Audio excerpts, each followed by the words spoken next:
പ്രവാസിയുടെയും അവസ്ഥയെ താളം തെറ്റിച്ചപ്പോൾ കേരളത്തിന്റെ മുഖ്യമന്ത്രി അന്ന് UAE ചെന്നുകൊണ്ട് ലോക കേരള സഭയിൽ ഒരു വാക്ക് പറഞ്ഞിട്ടുണ്ട്. പ്രവാസികളാരും ബേജാറിലാകേണ്ട, നിങ്ങൾക്ക് നാട്ടിലെത്തിയാൽ 6 മാസം കൊണ്ട് നിങ്ങളുടെ അക്കൗണ്ടിലേക്ക് മാസാമാസം 5000 രൂപ തരുമെന്ന് ഈ നാട്ടിലെ മുഴുവൻ പ്രവാസികളെയും പറ്റിച്ച പിണറായി മുഖ്യമന്ത്രി അന്ന് കേരളത്തിന്റെ മുഖ്യമന്ത്രിയായിരുന്ന പിണറായി അന്ന് പറഞ്ഞതായിരുന്നു അക്കൗണ്ടിലേക്ക് 5000 രൂപ വരുമെന്ന്. ഏതെങ്കിലും ഒരു സഹോദരന്റെ അക്കൗണ്ടിലേക്ക് 5000 രൂപ വന്നിട്ടുണ്ടോ? അവരെ പുനരധിവസിപ്പിക്കും. നിങ്ങൾ ബേജാറിലാകണ്ട.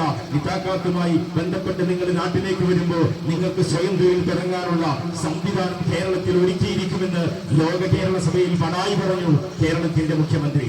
അതുപോലെ തന്നെ ഓരോ പ്രവാസിയും പ്രയാസപ്പെട്ടുകൊണ്ട് അവന്റെ ഒരു സ്വപ്നമാണ് ഒരു കൂര തട്ടിക്കൂട്ടുക എന്നുള്ളത്, ഒരു ചെറിയ വീടെടുക്കുക എന്നുള്ളത് ഒരു പ്രവാസിയുടെ സ്വപ്നമായിക്കൊണ്ട് അവനതിന്റെ പ്ലാനും എസ്റ്റിമേറ്റും റെഡിയായിക്കൊണ്ട് പഞ്ചായത്ത് ഓഫീസിലേക്ക് കടന്നു ചെല്ലുമ്പോൾ ഒരു കാലത്ത് എത്രമാത്രം 30 രൂപ കൊടുത്തിരുന്നിടത്ത് 160 രൂപ കൊടുക്കുന്നിടത്ത് ഇന്ന് 1500 2000 രൂപയായി 70% അതിന് വളരെ ഫീസ് കൂട്ടിക്കൊണ്ട് അവർ ചെയ്തു. അതുപോലെ തന്നെ ഇന്ന് കേരളത്തിൽ കണ്ടുകൊണ്ടിരിക്കുന്ന ഈ അടുത്ത കാലത്തായിട്ടുണ്ടായതായിരുന്നു ഒരുപാട് കടകളുണ്ട് ഇവിടെ. ഈ കടകൾക്കൊക്കെ ലൈസൻസ് വേണം. ആ ലൈസൻസിന് കേവലം 160 രൂപ ഒരാൾക്ക് തൊഴിൽ ലൈസൻസ് എടുക്കുന്നതിന് വേണ്ടി പഞ്ചായത്ത് അടയ്ക്കേണ്ടതായിരുന്നു. ഇന്ന് നമ്മുടെ അതേ സ്ഥാനത്ത് 1600 1800 രൂപ അടയ്ക്കേണ്ട ഒരു ഗതികേടിലേക്ക് ഈ കേരളം എത്തി. നമ്മൾ അതിനെതിരെ പ്രതികരിക്കുന്നില്ല. പ്രിയപ്പെട്ടവരെ, നമ്മൾ പ്രതികരിക്കേണ്ടത് പാലത്തിലൂടെയാണ്. നമ്മളൊക്കെ ആലങ്കാരികമായി പറയാറുണ്ട് നമ്മളുടെ വിലമതിക്കാനാവാത്ത സമ്മതിദാന അവകാശമുണ്ട്. പ്രിയപ്പെട്ടവരെ, കാറ്റ് നിങ്ങളോട് ചോദിക്കുന്നു, നിങ്ങൾക്ക് കാറ്റ് വേണം, നിങ്ങൾക്ക് രാഷ്ട്രീയം വേണം. നിഷ്ഠമായും രാഷ്ട്രീയത്തെ അന്ധമായി വിമർശിക്കേണ്ട ആവശ്യമില്ല. നമ്മൾ ജീവിക്കുന്ന ഈ നാട്ടിൽ ഏതൊരു മേഖലയിലും രാഷ്ട്രീയം കടന്നു വന്നുകൊണ്ടിരിക്കുകയാണ്.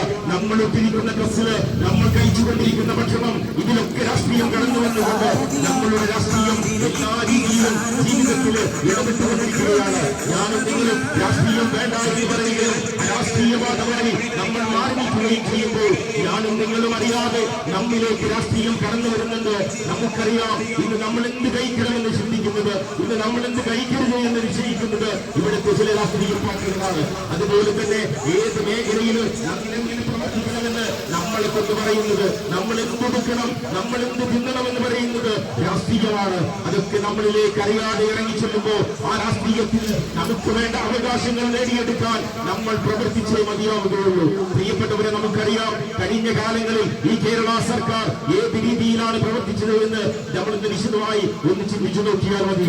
ഏതാനും മാസങ്ങൾക്ക് മുമ്പ് കേരളം കണ്ട ഏറ്റവും ഘോരമായിരുന്ന സമരമായിരുന്നു വഖഫ് ബോർഡ് ഭേദഗതി ബില്ലിനെതിരെ.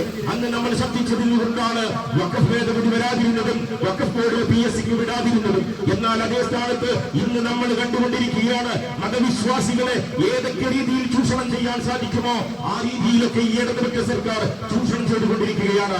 ഏറ്റവും അവസാനമായി നമ്മൾ കണ്ടു ഒരുപാട് വിശ്വാസികൾ, ഇപ്പോൾ മണ്ഡലകാലമാണ്, ഒരുപാട് ആളുകൾ ശബരിമലയ്ക്ക് പോകാൻ മാലയെടുത്തുകൊണ്ട് അവർ അയ്യപ്പ ഭക്തന്മാരായിക്കൊണ്ട് ശബരിമലയിലേക്ക് പോകുമ്പോൾ അവരിടുന്ന കാണിക്കയിൽ നിന്ന്, അവരിടുന്ന സംഭാവനയിൽ നിന്ന് ആ ശബരിമലയുടെ തങ്കപ്പാളികൾ അല്ലെങ്കിൽ സ്വർണം പൂശിയ അവിടുത്തെ തങ്കപ്പാളികൾ ഇന്ന് കട്ടെടുത്തുകൊണ്ട് അത് ചെമ്പാറ്റി മുക്കിക്കൊണ്ട് ഒരു വിഭാഗം ശുദ്ധിച്ചുകൊണ്ടിരിക്കുകയാണ്.